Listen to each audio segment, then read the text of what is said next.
오늘 말씀에 서두에 있는 것처럼 바울은 그렇게 시작합니다. 마지막으로 말하노니. 고린도 교회를 향해서 바울이 두 번 편지를 씁니다. 고린도 전서를 쓸 때는 시작을 복음을 분명하게 설명하는 것으로 시작을 합니다. 예수 그리스도의 우리를 향한 사랑, 그것이 곧 복음이다, 이렇게 설명을 합니다.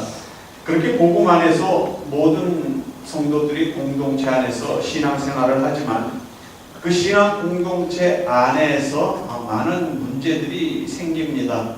각각 개성이 틀리고 자라온 환경과 사회적 배경이 틀린 사람들이 모여서 신앙생활을 하자니 많은 문제들이 생깁니다. 특별히 교회 내에 분열이 생기고 도덕적으로 문란한 문제들이 생기고 우상에게 바쳐졌던 재물을 먹는 그런 문제들도 생깁니다. 예배와 성찬과 영적 은사에 관한 문제들이 있으며 교리적으로 보면은 부활의 문제까지도 그 안에서 다양하게 문제가 생긴 것을 바울이 편지를 통해서 해결을 해줍니다. 그럼에도 불구하고 생기는 여러 가지 그 교회 안의 문제들을 볼 때 이래서는 안 되겠다 해서 고린도 후서를 다시 편지를 보내게 됩니다. 그래서 교회 안에 일어나는 실제적인 문제에 대해서 해결책을 다시 제시해 줍니다. 그리고 오늘 읽으신 부분, 마지막 교인들을 위로하며 당부하는 그러한 편지로 마무리합니다. 11절에 보니까 마지막으로 말하노니 형제들아 기뻐하라, 온전케 되며 위로를 받으며 마음을 같이하며 평안할지어다. 또 사랑과 평강의 하나님이 너희와 함께 계시리라. 거룩하게 입맞춤으로 서로 무난하라. 이 내용을 쉽게 표현하면 그렇습니다. 마지막으로 여러분들에게 당부합니다. 신앙생활을 할 때 기쁨으로 여기고 신앙생활을 하시기 바랍니다. 말씀을 들으시면 그 말씀을 은혜로 받으시고 온전히 그 말씀대로 살기를 힘쓰십시오.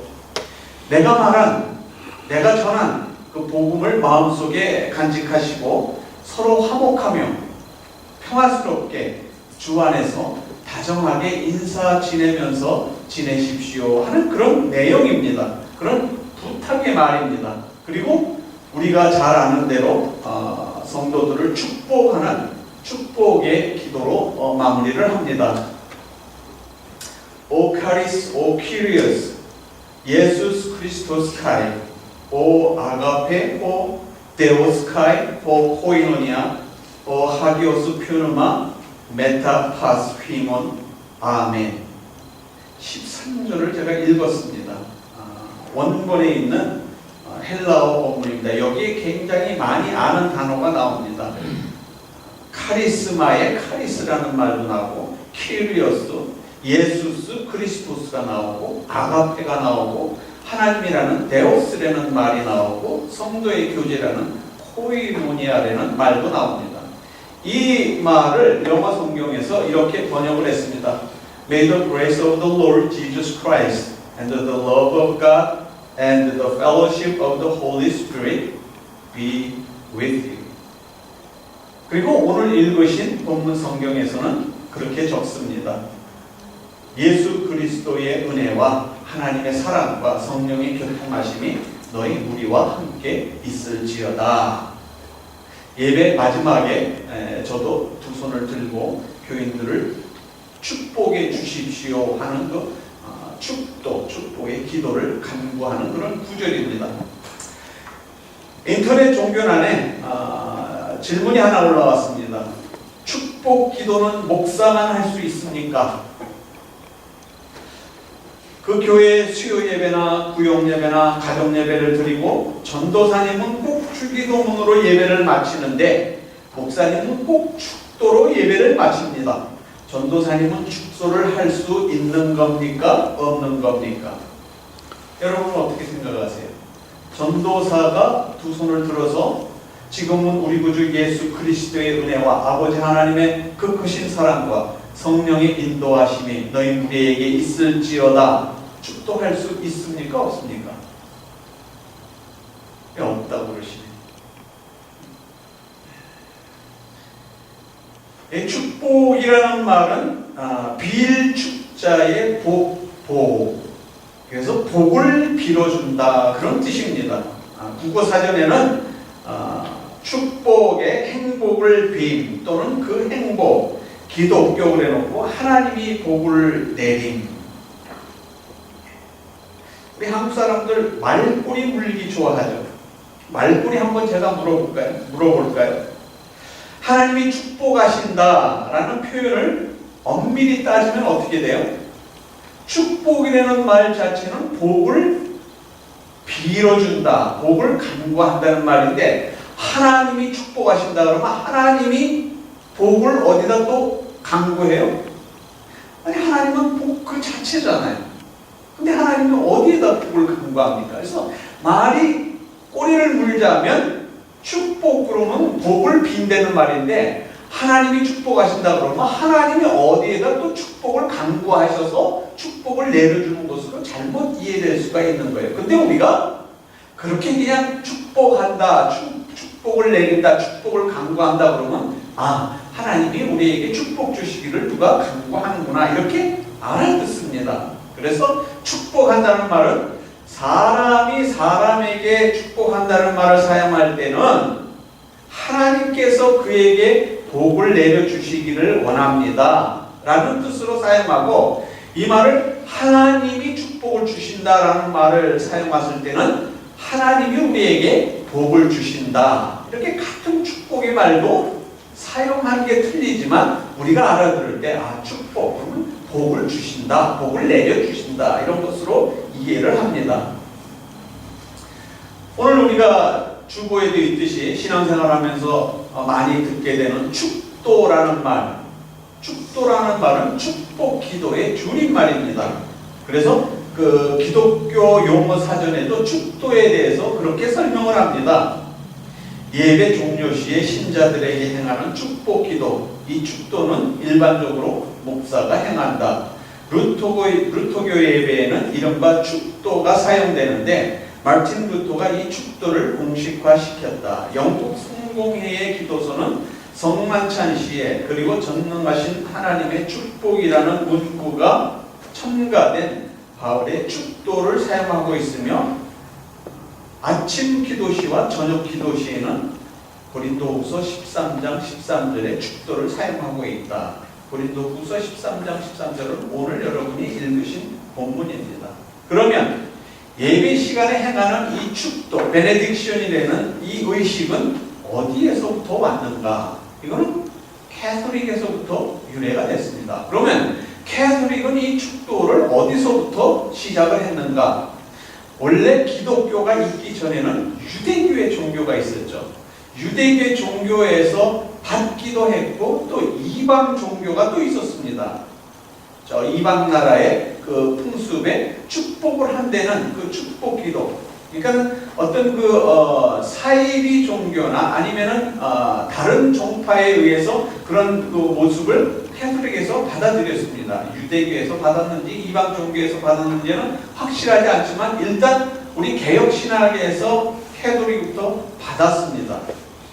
그래서 캐톨릭이 그걸 축복을 사용했을 때, 베네딕션을 사용했을 때 1517년에 마틴 루터가 종교개혁을 하고 나서 웬만한 거는 다 버렸어요. 예를 들면은 연옥술이라든지 마리아술이라든지 또 면죄부를 판매한 것이 그게 성경에 맞지 않는다. 이런 것은 캐톨릭이 하는 거는 다 버렸어요. 안 된다.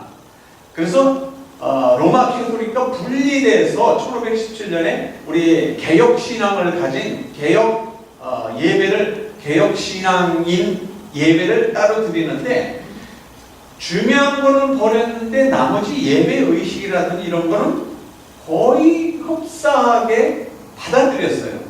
그래서 지금도 이 교회에 있는 루터교나 성공회나 또 러시안 정교회, 그리스 정교회 같은 데 보면은 아직도 예배 형식이 캐톨릭의 예배 형식과 거의 비슷하죠. 왜냐하면 대부분 로마 캐톨릭의 예배 형식을 그대로 본다고 있단 말이에요. 그 예배 형식 형식을 버리지 못한 것이 바로 로마 캐톨릭 안에 사제라는 직책이 따로 있잖아요. 그래서 그 사제를 통해서만 축복이 가능한 걸로 거기서는 그렇게 얘기를 한단 말이에요. 그거를 우리 개신교에서, 개혁신학에서 받아들인 거예요. 그대로 그냥 예배 형식을 본따간 거예요. 그래서 우리 개혁신학교에도 목사에게 축복권이 있다, 그렇게 얘기를 하는 겁니다. 제가 대학 과정, 대학원 과정도 아니고 한국에서 대학교 졸업했지만 여기 와서 대학 과정을 새로 했습니다. 그 신학교가 복음적인 신학교이면서도 아주 보수적인 신학교입니다. 그래서 학교에 가서 여름에 뜨거운데, 프레즈너가 아주 뜨거운 데거든요. 그러면은 수영장이 있는데, 학교 수영장이 있는데 그 입구에 여학생이 수영하는 시간과 남학생이 수영하는 시간이 틀려요. 같이 수영하지 말라는 거예요. 왜? 수영복을 입은 여학생을 보고 남학생이 음역을 품을 수 있다는 거예요. 이 그랜드 피아노 있죠? 이 그랜드 피아노 까맣잖아요. 이 앞에다가, 밑에 부분에다가 까만색 천을 둘러놨어요. 왜요? 되게 피아니스트가 여자 아니에요. 여자가 스커트를 입고 다리를 내리고 피아노를 치면은 다리가 혼이 밑에 보이잖아요. 그러면 교인들이 피아니스트를 보다가 밑에 다리를 보고 음역을 품을 수 있다는 거예요. 그래서 까만 천으로 밑에 그랜드 피아노 밑을 가려버렸어요. 그렇게 보수적인 교단에서 공부를 하는데, 목회학 시간에 그 목회학 강의를 시작하다 장로교에서 온 신학생이 교수한테 질문을 했어요. 교수님, 만약에 지금 이 교단은 이렇게 보수적인 교단인데, 이 교단에서 목사 외에는 축복 기도를 할 수 없습니까? 할 수 있습니까? 우리 장로교회에서는 주로 목사만 축도를 합니다.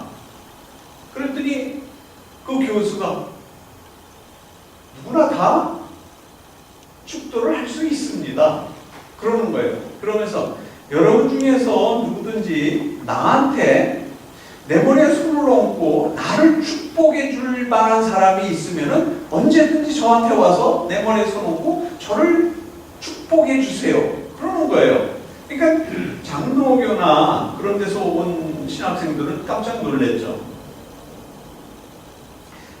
우리 대한예수교 장로의 헌법을 그대로 본따 가지고 옛날 어른들이 만들어 놓은 우리 교단의 미주 한인 예수교 장로의 헌법도 그와 흡사합니다.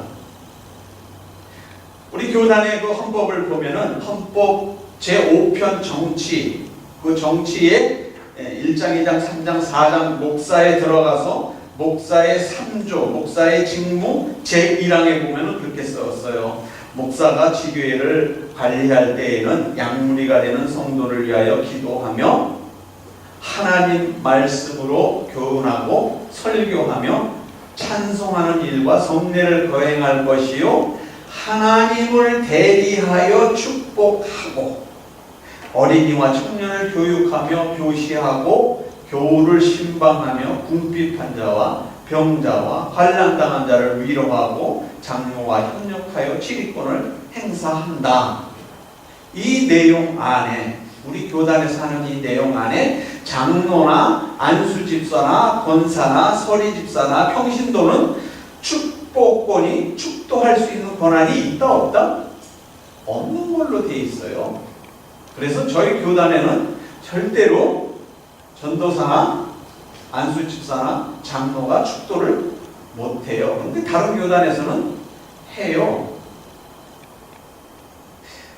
축복권이 우리 교단법에서는 없다는 거죠. 그러면 진짜 성경에서는 그런 구약의 대제사장이나 신약에 와서 캐톨릭에서 사제나 우리 개신교회에 와서 목사 외에는 축복을 할 수 없는가 하는 문제가 대두가 됩니다. 누구든지 예수 그리스도 안에서 피의 공로로 구원받은 사람이라면은 하나님 앞에 누구든지 보좌 앞에 나갈 수 있다. 당당히 나갈 수 있다. 하나님과 1대1로 교통할 수 있다. 하나님께 직접 기도할 수 있고, 하나님께 직접 계시를 받을 수도 있고, 음성을 받을 수도 있고, 하나님께 직접 아뢰일 수도 있고, 하나님께 직접 해결을 받을 수도 있다. 같이 읽죠. 시작. 오직 너희는 택하신, 다시 시작합니다. 히브리서 4장 16절 시작. 그러므로 우리가 긍휼하심을 받고 때를 따라 돕는 은혜를 얻기 위하여 은혜의 보좌 앞에 담대히 나갈 것이니라. 은혜의 보좌 앞에 담대히 나갈 것이니라. 누가? 우리가, 각자가. 그래서 종교개혁을 한 이 마르틴 루터도 이 베드로전서 2장 9절의 근거에서 사람이 하나님 앞에 나가는 데 있어서 사제와 같은 중재자가 필요 없고, 목사와 같은 중재자가 필요 없고, 믿는 자들은 모두 뭐라고요? 제사장이 되는 거예요.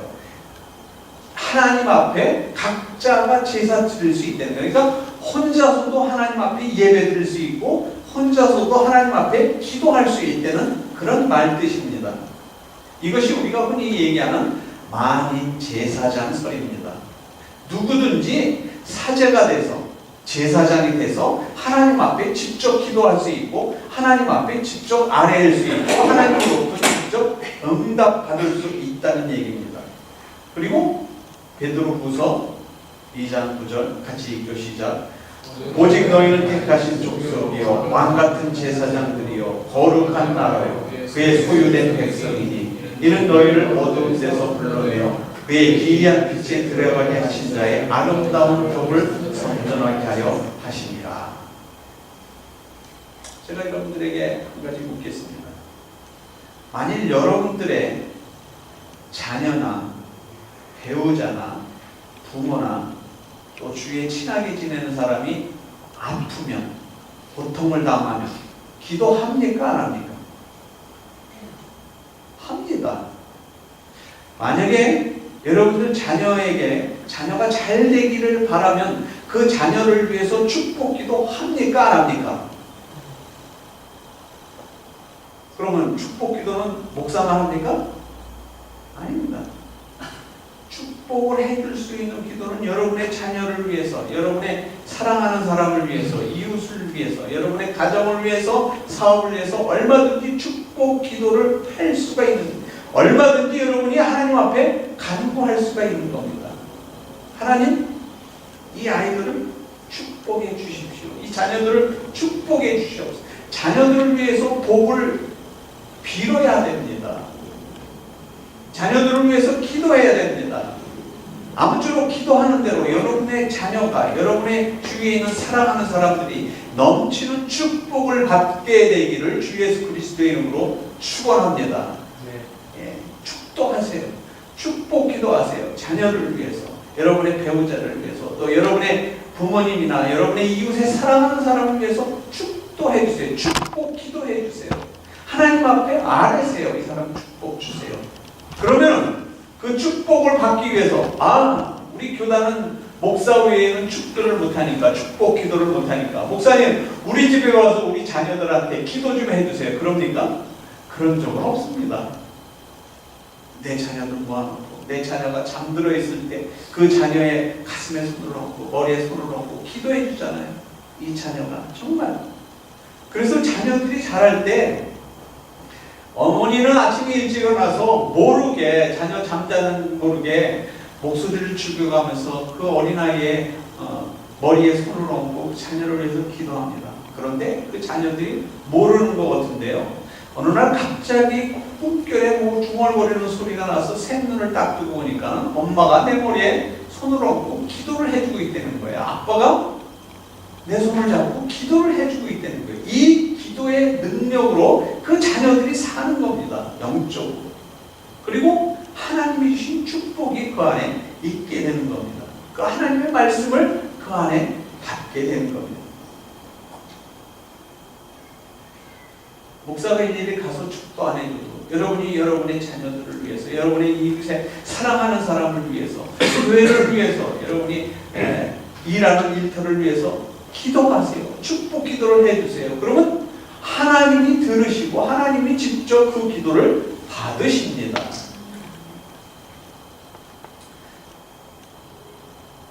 오늘 읽으신 본문 13절이 그렇습니다. 13절에 보니까 주 예수 그리스도의 은혜와 하나님의 사랑과 성령의 교통하심이 너희 무리와 함께 있을지어다.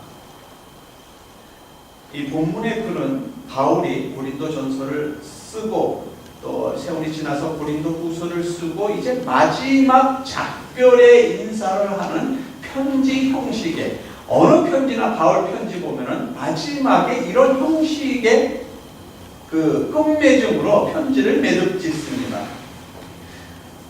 마지막 인사를 하는 과정에서 예수 그리스도가 등장하고 하나님이 등장하고 성령이 등장합니다. 그래서 우리가 믿는 하나님, 우리가 믿는 예수 그리스도로 나와 함께하는 성령의 힘에 힘입어서 그 기도를 하는 겁니다.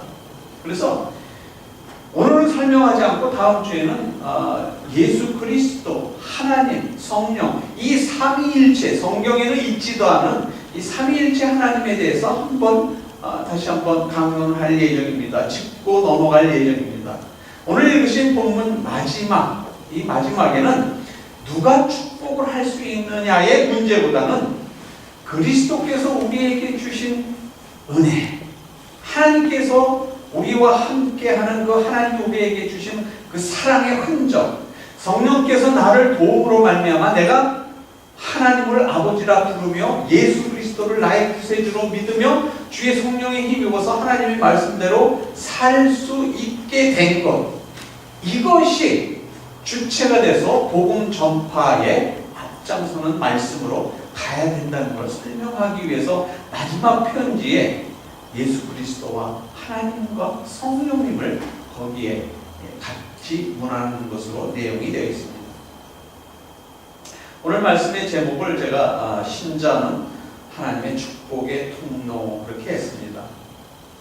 우리를 향한 하나님의 뜻은 여러분의 자녀가, 특별히 여러분의 주위에 있는 사람들이 여러분의 기도로 말미암아 축복받기를 원하시는 하나님이십니다.